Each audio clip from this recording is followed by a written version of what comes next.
Aujourd'hui, on est entouré d'informations, que ce soit en lisant un article sur internet, en regardant le JT de 20h, ou même sur les réseaux sociaux. Mais est-ce qu'avoir trop d'infos permet une désinformation plus grande? Ou est-ce qu'avoir plus d'infos attire plus ou moins de gens?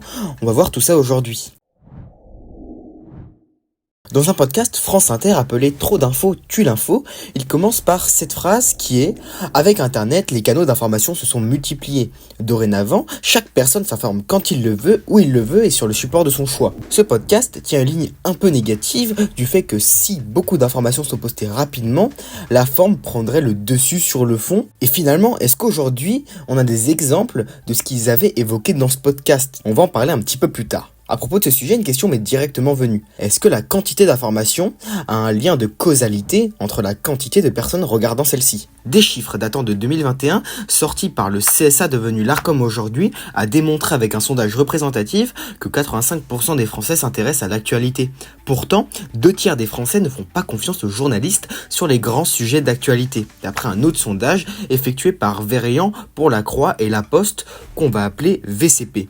La méthode du CSA, c'est de faire un sondage avec un échantillon de 2000 personnes représentatives de la population, âgées de 18 ans et plus, et pour le sondage Verian, La Croix, La Poste, c'est 1000 personnes, elles aussi représentatives sur Internet. Sur le sondage VCP, si on prend les 7 premiers types d'informateurs où les Français ont le plus confiance, on constate que c'est une presse, entre guillemets, posée qui est devant. Pourquoi posée ?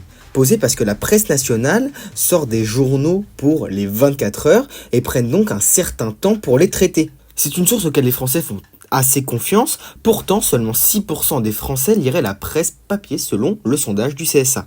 69% des Français feraient confiance aux journaux télévisés d'information, sortant à un horaire précis, ils prennent donc le temps, un certain recul par rapport aux reportages qui sont mis, et même par rapport au lancement. Les experts scientifiques et universitaires, à 61%, prennent leur temps généralement à faire leurs recherches, ou même globalement, ils ont une vraie légitimité à parler en fonction de leurs études.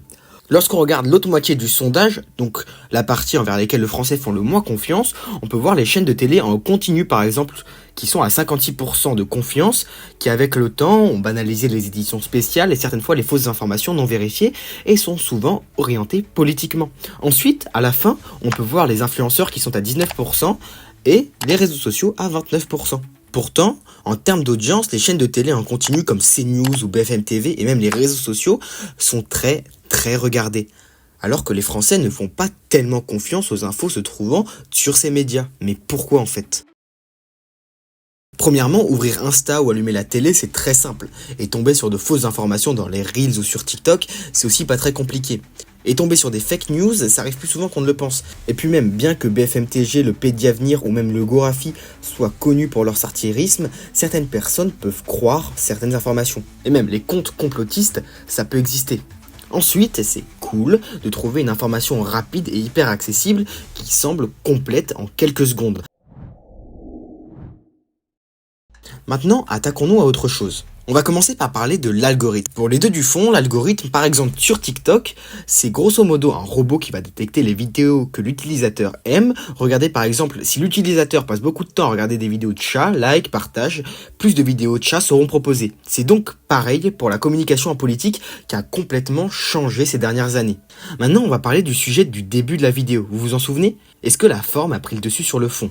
À gauche, à droite, au centre, n'importe où, la propagande sur les réseaux sociaux est devenue une arme de poids pour plaire à la première génération, beaucoup connectée à Internet, et d'une certaine manière tue l'esprit critique. Mais pourquoi ? En sachant que les 15-24 ans passent environ 3h50 de leur temps sur les réseaux sociaux d'après Médiamétrie et sont quasiment forcément obligés d'être attirés par des vidéos politiques. Certains dénués d'esprit critique adhèrent à certaines positions et biaisent les débats qui sont devenus. Je cite par exemple sur la chaîne YouTube de Jordan Bardella, président du Rassemblement National, POV, tu remets un bobo gaucho à sa place. Ou à l'opposé, vidéo du Parti communiste français.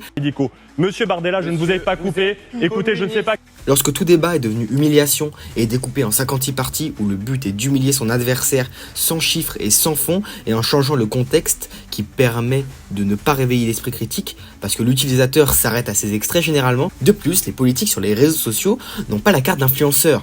Ils ont une carte d'une personne qui s'y connaît en politique sur des sujets complexes par exemple. Est-ce que d'après vous, les vidéos publiées par les politiques que je viens de vous montrer ne seraient pas pour attirer un public jeune qui n'y connaît pas forcément forcément grand-chose à la politique. Les jeunes, malgré eux, seraient plus attirés d'une partie ou de l'autre sans réfléchir par lui-même, en réfléchissant à travers la vidéo de Bardella ou du Parti communiste français par exemple. Il n'y a pas que ces deux partis, hein. Tout cela pour obtenir une voix sur le long terme grâce à des vidéos sur TikTok. Qu'est-ce que vous en pensez? N'hésitez pas à me le dire en commentaire.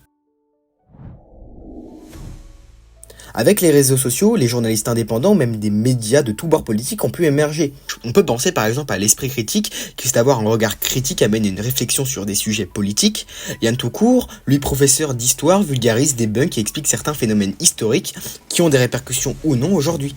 Des journalistes indépendants ou des médias ont pu faire leur place, certains essayant d'être le plus neutre possible et d'autres ne se cachent pas forcément. Et ce phénomène propose une véritable variété de personnes spécialisées dans un nombre de sujets gigantesques et permet à beaucoup de jeunes de trouver un sujet qui les intéresse et d'améliorer leur culture générale et leur esprit critique. Mais en général, c'est sur des formats plus longs.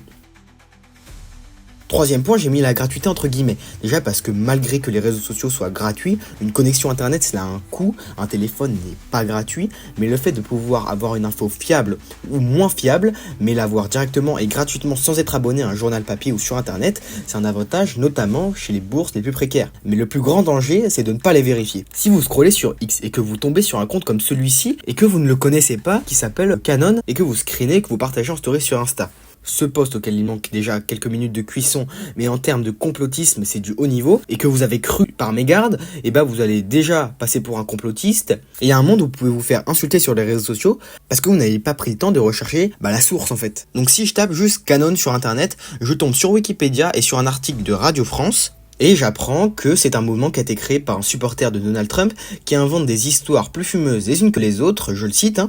La gratuité informative, c'est bien, ça peut être un avantage, mais si on sait bien s'en servir.